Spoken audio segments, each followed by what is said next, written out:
അപ്പോൾ ഇന്ന് നമുക്കൊരു പക്കാ ട്രഡീഷണൽ ആയിട്ടുള്ള ഒരു സേമിയ പായസത്തിൻ്റെ റെസിപ്പി നോക്കാം. അപ്പോൾ ഇതും എൻ്റെ അമ്മാമ്മച്ചിയുടെ റെസിപ്പിയാണ്. ആദ്യം തന്നെ ഒരു ഓട്ടുരുളി അടുപ്പത്ത് വെച്ച് അതിലേക്ക് 2 ടീസ്പൂൺ നെയ്യ് ചേർത്തിട്ട് അതിലേക്ക് അണ്ടിപ്പരിപ്പും മുന്തിരിയും ചേർത്ത് നന്നായിട്ടൊന്ന് വറുത്തെടുക്കാം.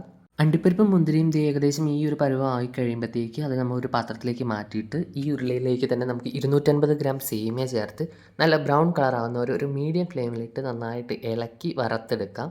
സേമിയ വറക്കുമ്പോൾ പ്രത്യേകം ശ്രദ്ധിക്കണം. ഈ ഒരു പരുവമായാൽ മതി. ഓവറായിട്ട് കളർ മാറിയിട്ടുണ്ടെങ്കിൽ അതിൻ്റെ ടേസ്റ്റ് മാറും. ഇനി ഇതിലേക്ക് ഈ ഉരുളിയിലേക്ക് തന്നെ നമുക്ക് ഏകദേശം 1 ലിറ്റർ വെള്ളമാണ് ചേർക്കേണ്ടത്. വെള്ളം നന്നായി തിളച്ച് കഴിയുമ്പം അതിലേക്ക് നമ്മൾ 2 ലിറ്റർ പശുവിൻ പാലാണ് എടുത്തിട്ടുള്ളത്.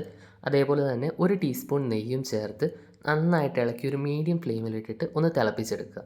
തിളച്ചതിന് ശേഷം ഏകദേശം ഒരു 10 മിനിറ്റും കൂടി മീഡിയം ഫ്ലെയിമിലിട്ട് തിളപ്പിക്കണം. അതിൽ കൂടുതൽ തിളപ്പിക്കേണ്ട ആവശ്യമില്ല. അതിൽ കൂടുതൽ സമയം ഇതിട്ട് തിളപ്പിച്ചിട്ടുണ്ടെങ്കിൽ ഇതിലൊരു പാലടയുടെ ടച്ച് വരും. സേമിയ പായസം ഒരിക്കലും പാലട വേവിക്കുന്നത്രയും വേവിക്കേണ്ട ആവശ്യമില്ല.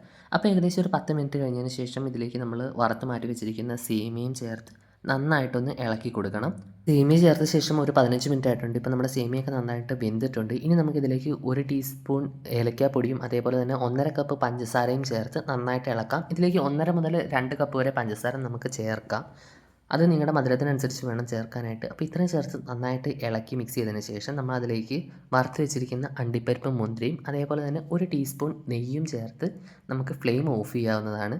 അപ്പോൾ ഇത്രയേ ഉള്ളൂ, നമ്മുടെ പക്കാ ട്രഡീഷണൽ ആയിട്ടുള്ള സേമിയ പായസം റെഡി ആയിട്ടുണ്ട്. നമ്മളിതിലേക്ക് കാരമലൈസ് ചെയ്തൊന്നും ചേർക്കില്ല. അതങ്ങനെയാണ് നമ്മുടെ ആ ഒരു ട്രഡീഷണൽ റെസിപ്പി ചെയ്യുന്നത്. നമ്മളിതിലേക്ക് കാരമലൈസ് ചെയ്തൊന്നും ചേർക്കേണ്ട ആവശ്യമില്ല.